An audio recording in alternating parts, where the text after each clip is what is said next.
Happy 2024, folks! Today is finally the day I bring this up, but 2024 is gonna be filled with a ton of twists and turns, featuring bigger and longer videos on this channel.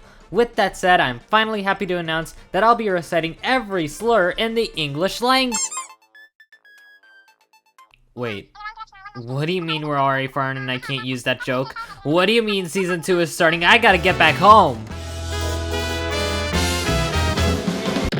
Okay, sorry about that. I'm back from my break, and I'm ready to record today. What are we ripping and tearing into today?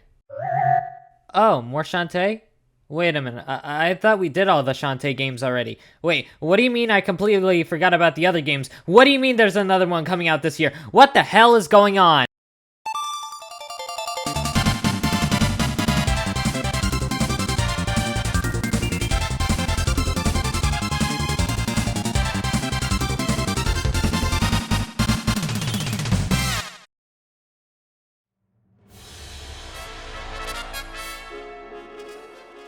So, Shantae. I don't think I really need to explain who Shantae is at this point. I don't even think I need to explain about the first 3 games in the series anymore. But there's 2 more games to look at on this channel with the 6th game on the way. But it's times like these when I get to talk about development again. After the success of Risky's Revenge on the DSi and whatever else it was ported to, WayForward opted to take the next endeavor in the series as the first HD game with the help of Inti Creates on the graphics and Kickstarter with the funding. Oh yeah, let's talk about the Kickstarter, shall we? Unveiled in September of 2013, Shantae Half Genie Hero was meant to be a new entry in the Shantae series after the original trilogy, and in October of 2013, funding officially ended, meeting double of the target goal of 400k, having more than 800k funded by the end of the campaign.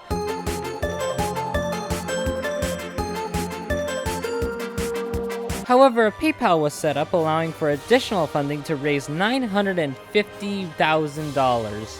With how big the development was with stretch goals, the release date of the game was delayed from October 2014 all the way to December 2016, a little over 2 years of extra development time.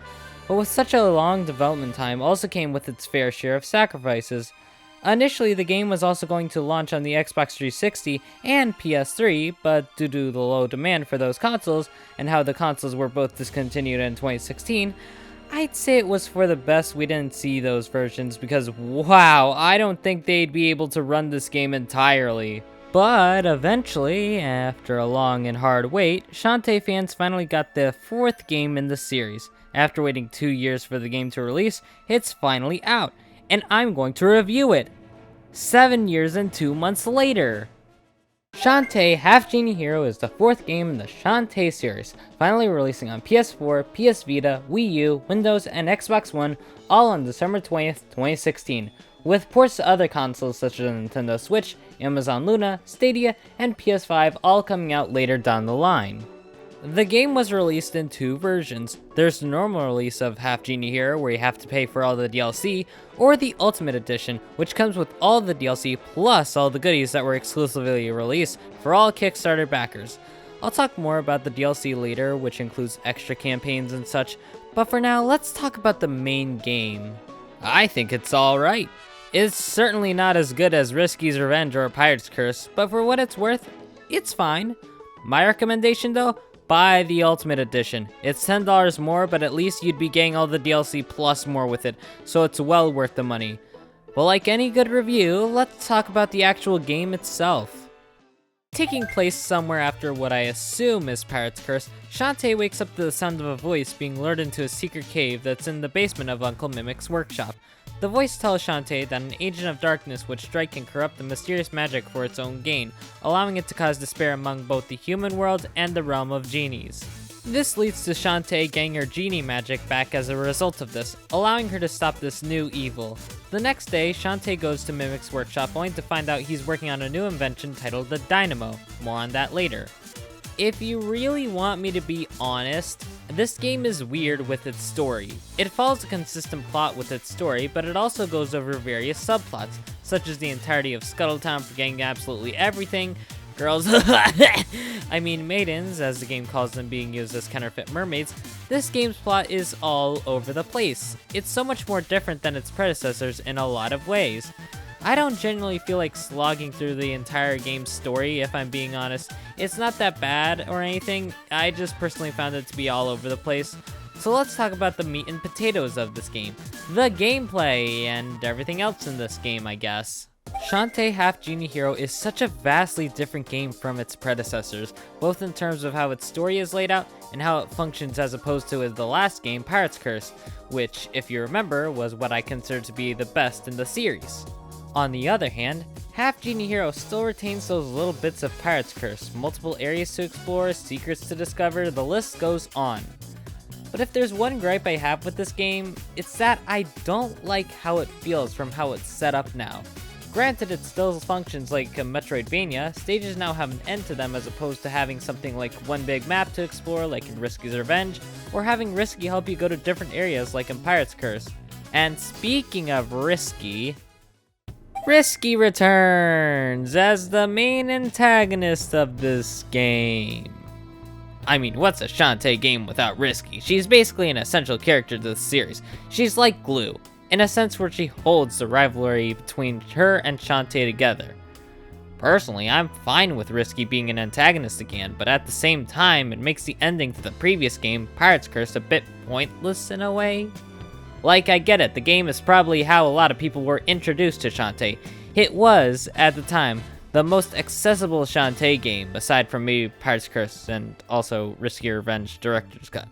But all in all, it's alright. This change is alright, I guess. But, remember how I said Shantae gained her genie magic again? Wouldn't you be happy to hear that Shantae fucking got her transformations back?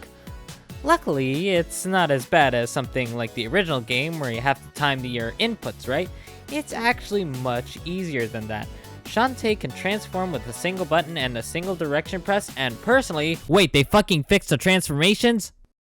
Yep, way forward after the original Shantae trilogy managed to fix a previously essential mechanic that was excluded in the third game, and my god, this is so much more convenient, and I couldn't be any more goddamn happy. I am so happy. I think I've achieved nirvana. I can finally die happy. But that's not gonna happen, we still need to review this game, don't we? Another thing I do like is the graphics. Since this is the first HD Shantae game, it should be known that all the graphics would be hand-drawn, and damn it, they did such a phenomenal job with it. The music, on the other hand, it's not the best in the series. I'd honestly take Pirate's Curse over this, but it still has a fair share of bangers here and there. Hypno Castle,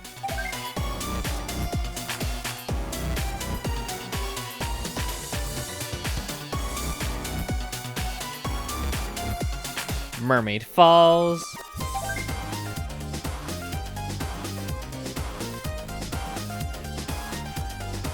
and even the new rendition of Burning Town, which, fun fact, actually made it into Smash Bros.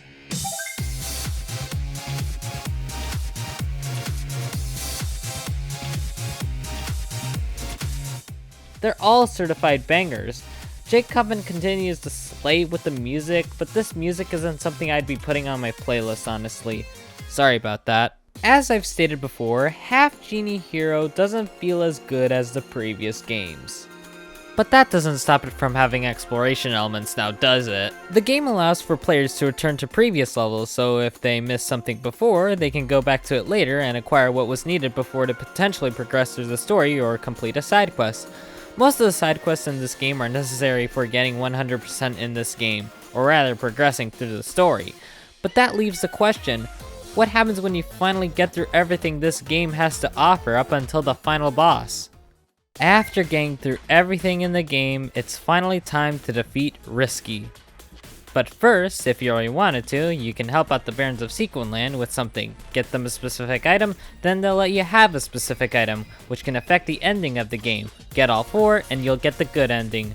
We good on that? Okay. Once you finally get Risky's hideout map, the final sequence ensues, and once you get past the final sequence, it's time to fight Risky once and for all. Risky puts up a pretty decent fight, but Shantae comes out triumphant in the end. freeing the Genie realm, ending off Shantae, half Genie hero, once and for all. Which is what I would have said if there wasn't a part 2 to this boss. You may have defeated Risky, but that doesn't stop her plan of activating the Tinkerbrain from going into full swing. Full disclosure, this boss has 2 phases to it. Also, remember how I talked about the dynamo in the beginning of this game? Yeah, that's the fucking dynamo, or at least the final product of the dynamo. Once that's said and done, Shantae has to finally escape from Risky's hideout in quite a familiar scenario, and once that's done, Shantae finally returns home, saying things, thanking her friends, ending off Shantae half Genie hero for real this time. I don't know why you'd expect there to be more than what was already said, but whatever. I'm just finally glad to finally be done with this game. Hooray!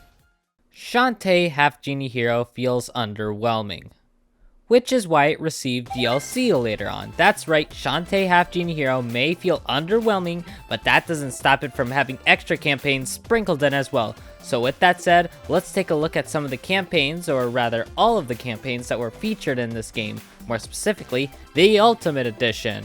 Ladies and gentlemen, I present to you the PalmtreePigeon Lightning Round.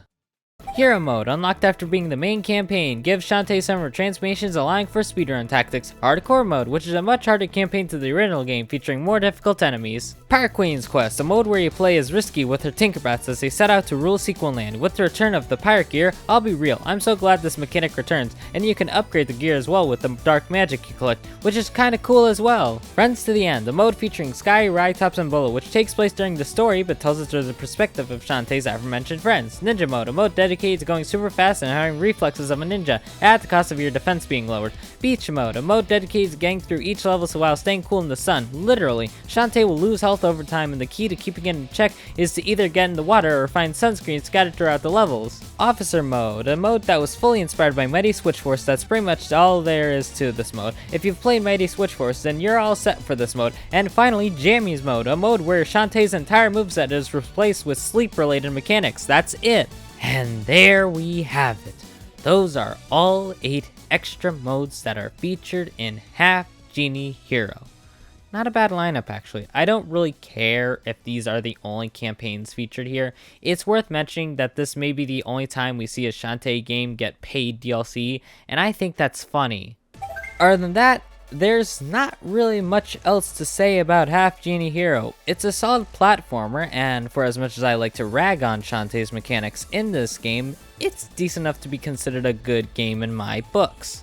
The best part about this was that as I was playing it more and more of it, I started to take a liking to it. It may not be the best Shantae game, but that doesn't stop me from saying it's a decent platformer overall. I mean this in no offense, however, don't buy the regular version of Half Genie Hero. My recommendation would be the Ultimate Edition. It includes all the DLC and a bunch of other Kickstarter exclusive goodies. Granted, it's $10 more than the base game, but if you want the extra modes without having to pay 25 smackaroos, then get the Ultimate Edition. But if you're not up for paying for the extra modes and just want the base game for yourself, then be my guest. It shouldn't stop you from enjoying this solid game entirely. Half Genie Hero is what I consider to be a good middle point for the series.